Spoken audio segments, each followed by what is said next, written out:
सुप्रभात। मैं आपकी हिंदी शिक्षिका पूजा कुमारी दी पेंटिकॉस्टल असेंबली स्कूल से। बच्चों, आज का यह वीडियो कक्षा 5 के बच्चों के लिए है। आज मैं इस वीडियो के माध्यम से आपको हिंदी व्याकरण के मतलब हिंदी 1 के पाठ 25 पत्र लेखन का अध्ययन करा रही हूँ। पत्र लेखन आप अपनी पुस्तक की पृष्ठ संख्या 132 में देख सकते हैं। पाठ 25 पत्र लेखन। इस पाठ में बच्चों हम पत्र लिखना सीखेंगे। विभिन्न प्रकार के मित्रों को या अपने सगे संबंधियों को या संस्थाओं को या किसी कार्यालय को या प्रधानाचार्य को आप पत्र लिखते होंगे। अक्सर बच्चों आप प्रधानाचार्य को छुट्टी के संबंध में या किसी अन्य संदर्भ में पत्र लिखा करते होंगे। तो आज हम मित्रों या अपने सगे संबंधियों मतलब चाचा या पिताजी या अपनी माँ या किसी भाई, छोटे भाई या बड़ी बहन को पत्र लिखना सीखेंगे। साथ ही साथ विभिन्न प्रकार के कार्यालय को प्रधानाचार्य को और संस्थाओं को पत्र लिखना सीखेंगे। तो सबसे पहले हम ये जानेंगे कि पत्र के प्रकार अर्थात पत्र कितने प्रकार के होते हैं। बच्चों, आप पत्र कितने प्रकार के होते हैं? पत्र मुख्यतः 2 प्रकार के होते हैं। पत्र कितने प्रकार के होते हैं? पत्र के प्रकार। पत्र कितने प्रकार के होते हैं? पत्र 2 प्रकार के होते हैं। कौन कौन से? पत्र 2 प्रकार के होते हैं, औपचारिक पत्र और अनौपचारिक पत्र। कौन कौन से पत्र किस प्रकार के होते हैं? पत्र 2 प्रकार के होते हैं। कौन कौन से? औपचारिक पत्र और अनौपचारिक पत्र। अब बच्चों, आपके मन में यह बात आ रही होगी कि पहचानेंगे अनौपचारिक पत्र और औपचारिक पत्र को पहचानेंगे कैसे, कि कौन सा पत्र औपचारिक है या अनौपचारिक है। मतलब तो मैं बता रही हूँ कि औपचारिक पत्र पहला है औपचारिक पत्र। औपचारिक पत्र यदि आप अपने प्रधानाचार्य को या किसी कार्यालय को, जैसे मोहल्ले में गंदगी या बिजली मोहल्ले में नहीं रहती है, तो उसके संदर्भ में जब शिकायत भरी पत्र आप लिखते हैं किसी कार्यालय को या किसी संस्था को या प्रधानाचार्य को, तो वह पत्र क्या कहलाता है? वह पत्र औपचारिक पत्र कहलाता है। बच्चों, आप याद रखेंगे कि औपचारिक पत्र प्रधानाचार्य या किसी कार्यालय या संस्था को लिखने वाले पत्र क्या कहलाते हैं? वह कहलाते हैं औपचारिक पत्र। अब दूसरा है अनौपचारिक पत्र। अनौपचारिक पत्र वह कहलाता है जब अपने आप मित्रों, किसी प्रकार के मित्र को आप पत्र लिखते हैं या संबंधियों मतलब यदि चाचा, पिताजी, माँ, छोटे भाई, बहन या संबंधियों को पत्र लिखते हैं, तो वह पत्र क्या कहलाता है? वह पत्र अनौपचारिक पत्र कहलाता है। क्या कहलाता है? मित्रों और अपने संबंधियों को लिखने वाले पत्र अनौपचारिक पत्र कहलाते हैं। तो बच्चों, मैं फिर से दोहराती हूँ कि औपचारिक पत्र वह होते हैं जो अपने प्रधानाचार्य या किसी कार्यालय को, जैसे बिजली कटने या मोहल्ले में गंदगी होने के संदर्भ में जो पत्र लिखा जाता है, वह क्या कहलाता है? औपचारिक पत्र। परंतु अनौपचारिक पत्र कहलाता है जो आप अपने मित्रों या फिर अपने संबंधियों, जैसे चाचा, पिताजी, माँ, छोटे भाई या बड़ी बहन या छोटी बहन को आप जो पत्र लिखते हैं, वह पत्र अनौपचारिक पत्र कहलाता है। तो बच्चों, अब हम विभिन्न उदाहरणों के माध्यम से या पत्र के विभिन्न उदाहरणों के माध्यम से औपचारिक और अनौपचारिक पत्र लिखना सीखेंगे कि औपचारिक पत्र किस प्रकार लिखा जाता है और अनौपचारिक पत्र किस प्रकार लिखा जाता है। तो बच्चों, अब हम, जैसा कि मैंने बताया कि औपचारिक पत्र 2 प्रकार के होते हैं, औपचारिक पत्र और अनौपचारिक पत्र। औपचारिक पत्र कहलाते हैं प्रधानाचार्य या किसी कार्यालय या संस्था को लिखने वाले पत्र क्या कहलाते हैं? औपचारिक पत्र। परंतु अनौपचारिक पत्र कहलाते हैं मित्रों या अपने सगे संबंधियों को लिखने वाले पत्र अनौपचारिक पत्र कहलाते हैं। तो अब मैं आपको पहले औपचारिक पत्र बता रही हूँ। यहाँ आप देख सकते हैं कि किया गया है। और जैसा कि मैंने बताया कि औपचारिक पत्र प्रधानाचार्य को या किसी कार्यालय को या संस्था को लिखा जाता है। तो मैं यहाँ पर एक प्रधानाचार्य को पत्र के माध्यम से आप सभी को औपचारिक पत्र लिखना बता रही हूँ। आप देख सकते हैं कि आपकी परीक्षा में ऐसा प्रश्न पत्र के संदर्भ में आ सकता है कि विद्यालय छोड़ने का प्रमाण पत्र लेने हेतु प्रधानाचार्य को प्रार्थना पत्र, मतलब यदि विद्यार्थी विद्यालय छोड़ रहा है तो प्रमाण पत्र लेने के लिए कि वह उस विद्यालय का विद्यार्थी है, उसके संदर्भ में वह प्रधानाचार्य को एक प्रार्थना पत्र लिखेगा कि वह मुझे प्रमाण पत्र चाहिए। तो सबसे पहले आप औपचारिक पत्र लिखने के लिए आप यह ध्यान रखेंगे कि औपचारिक पत्र लिखने का तरीका एक ही होता है। ठीक है, तो मैं अब बता रही हूँ औपचारिक पत्र। सबसे पहले यहाँ आप देख सकते हैं कि औपचारिक पत्र लिखने के लिए मैंने यहाँ सबसे पहले दिनांक लिखा है। आप दिनांक जिस दिन आपकी परीक्षा हो या किसी प्रकार का आप दिनांक दे सकते हैं, जरूरी नहीं है कि जिस दिन आप लिख रहे हो। तो आप याद रखिएगा कि औपचारिक पत्र लिखने के लिए सबसे पहले दिनांक लिखा जाता है। दिनांक लिखकर आप जिस दिनांक को पत्र लिख रहे हो वह दिनांक लिखेंगे। फिर आप उसके नीचे ही सेवा में, प्रधानाचार्य को आप पत्र लिख रहे हैं इसलिए आप लिखेंगे सेवा में। फिर उसके बाद लिखेंगे नीचे आप सेवा में, फिर लिखेंगे पूर्ण विराम, यहाँ कॉमा देंगे। सेवा में के बाद आप कॉमा देंगे कि सेवा में। तो सबसे पहले मैंने बताया कि औपचारिक पत्र लिखने के लिए मतलब प्रधानाचार्य को पत्र लिखने के लिए आप दिनांक लिखेंगे। फिर दिनांक के नीचे आप लिखेंगे सेवा में। सेवा में के बाद आप कॉमा देंगे। उसके बाद आप प्रधानाध्यापक महोदय, यदि प्रधानाध्यापक महोदय, यदि पुरुष हो तो महोदय, यदि स्त्री हो प्रधानाचार्य तो महोदया। यह आप याद रखेंगे, यदि पुरुष हो तो महोदय, यदि स्त्री हो तो महोदया। ठीक है, आप याद रखेंगे इस चीज को कि दिनांक, फिर सेवा में, फिर प्रधानाध्यापक महोदया, यदि स्त्री है तो महोदया और पुरुष है तो महोदय। फिर उसके नीचे आप अपने स्कूल का नाम द पेंटिकॉस्टल असेंबली स्कूल लिखेंगे। फिर उसके बाद आप लिखेंगे मान्यवर। ये आप औपचारिक पत्र लिखने के लिए यह आप जरूर लिखेंगे, पहले दिनांक, फिर सेवा में, फिर प्रधानाध्यापक महोदय, फिर अपने स्कूल का नाम, आप जिस स्कूल में पढ़ते हैं उसमें द पेंटिकॉस्टल असेंबली स्कूल, फिर लिखेंगे मान्यवर। उसके बाद कॉमा देंगे और आप यहाँ पर अब पत्र लिखना प्रारंभ करेंगे। सबसे पहले ये आप 4 चीज याद रखिएगा, दिनांक, सेवा में, प्रधानाध्यापक महोदय, फिर अपने स्कूल का नाम, फिर मान्यवर, फिर आप अपना पत्र लिखना प्रारंभ कीजिएगा। क्योंकि प्रार्थना पत्र है इसलिए आप लिखिएगा कि सविनय निवेदन यह है कि, यह अवश्य लिखिएगा कि सविनय निवेदन, क्योंकि आप प्रार्थना पत्र है, आप किसी से विनम्र प्रार्थना कर रहे हैं कि मुझे प्रमाण पत्र चाहिए। तो आप सविनय निवेदन यह है कि मैं 5वीं कक्षा का विद्यार्थी हूँ। यह आप अवश्य लिखिएगा कि किस कक्षा के विद्यार्थी हैं। सविनय निवेदन यह है कि मैं 5वीं कक्षा का विद्यार्थी हूँ। अब आप प्रमाण पत्र क्यों मांग रहे हैं, विद्यालय क्यों छोड़ रहे हैं, इसका कारण लिखेंगे।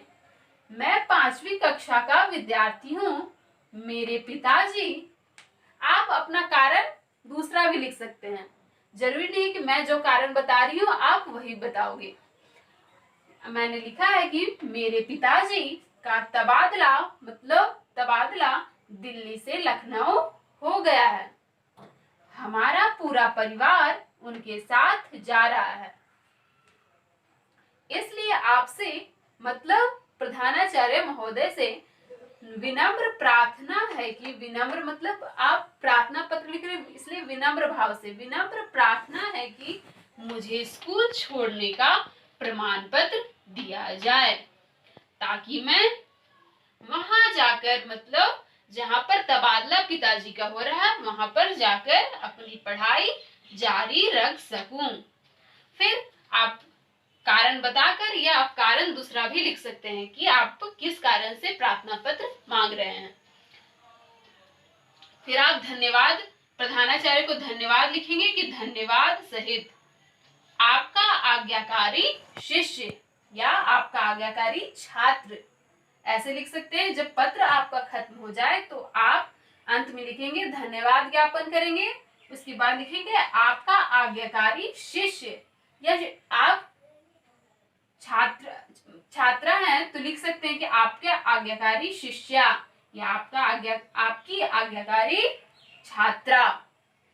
ठीक है, फिर उसके नीचे लिखेंगे अपना नाम और अपनी कक्षा। जैसा कि बच्चों में पुनः दोहराती हूँ कि औपचारिक पत्र किस प्रकार लिखा जाता है। सबसे पहले आप 4 चीज याद रखिएगा, दिनांक, सेवा में, फिर प्रधानाध्यापक महोदय, अपने स्कूल का नाम, मान्यवर, फिर उसके बाद सविनय निवेदन यह है कि मैं 5वीं कक्षा का विद्यार्थी हूँ, और अपना कारण लिखेंगे कि किस कारण से आप विद्यालय छोड़ रहे हैं, प्रमाण पत्र मांग रहे हैं। फिर धन्यवाद ज्ञापन करेंगे, फिर उसके नीचे लिखेंगे कि आपका आज्ञाकारी शिष्य या आपकी आज्ञाकारी छात्रा, अपना नाम और कक्षा। जैसा कि बच्चों मैंने अभी औपचारिक पत्र को बताया, अब मैं अनौपचारिक पत्र जो अपने मित्रों या सगे संबंधियों को लिखा जाता है उसको बता रही हूँ। आप देख सकते हैं कि यहाँ पर एक अनौपचारिक पत्र का उदाहरण दिया हुआ है, अनौपचारिक पत्र लिखा हुआ है, जो मैं एक सखी को भाई के विवाह का निमंत्रण देते हुए पत्र। सखी मतलब सहेली, आप किसी मित्र, मैंने बताया था कि मित्र या अपने सगे संबंधियों को लिखने वाले पत्र क्या कहलाते हैं, अनौपचारिक पत्र। तो वहीं सखी को भाई के विवाह का निमंत्रण देते हुए पत्र, मतलब अपनी सहेली को भाई की शादी है उसके संबंध में आप निमंत्रण दे रहे हैं, वह अनौपचारिक पत्र में बता रही हूँ लिखना। सबसे पहले जिस सखी को आप या जिस सहेली को या किसी दोस्त को आप पत्र लिख रहे हो तो उसका पता लिखेंगे। क्या लिखेंगे? यदि आप अपनी किसी दोस्त को पत्र लिख रहे हो तो पहले उसका पता लिखेंगे, उसका मकान नंबर या फिर जहां वह रहती है उसका पता लिखेंगे। जैसे मैंने एक उदाहरण लिखा है, आप किसी भी पते को आप लिख सकते हैं, ठीक है। तो मैंने लिखा है मकान नंबर 65B C2 जनकपुरी। आप किसी भी दोस्त का पता लिख सकते हैं, ये जरूरी नहीं कि वो किसी दोस्त का ही पता हो, लेकिन मैं उदाहरण के लिए बता रही हूँ कि आप सबसे पहले अनौपचारिक पत्र लिखेंगे तो जिस आप दोस्त को लिख रहे हैं पत्र उसका पता लिखेंगे। फिर जिस दिनांक को आप पत्र लिख रहे हैं वह दिनांक आप लिखेंगे। जैसे मैंने बताया है कि दिनांक 10/8/2020। आप जिस दिन को आप दिनांक कुछ भी दे सकते हैं, लेकिन यह चीज रहना चाहिए अनौपचारिक पत्र में, किसी दोस्त का पता, दिनांक, फिर आप लिखेंगे उसके नीचे ही प्रिय सखी या प्रिय दोस्त। आप यह भी लिख सकते हैं प्रिय सखी या प्रिय दोस्त, और जिस दोस्त को आप पत्र लिख रहे हो उसका नाम आप लिखेंगे। मैंने क्या बताया? जिस दोस्त को आप पत्र लिख रहे हैं उसका पता, दिनांक, फिर प्रिय दोस्त या प्रिय सखी। मैंने लिखा है शारदा, आप किसी भी अपने दोस्त का नाम लिख सकते हैं।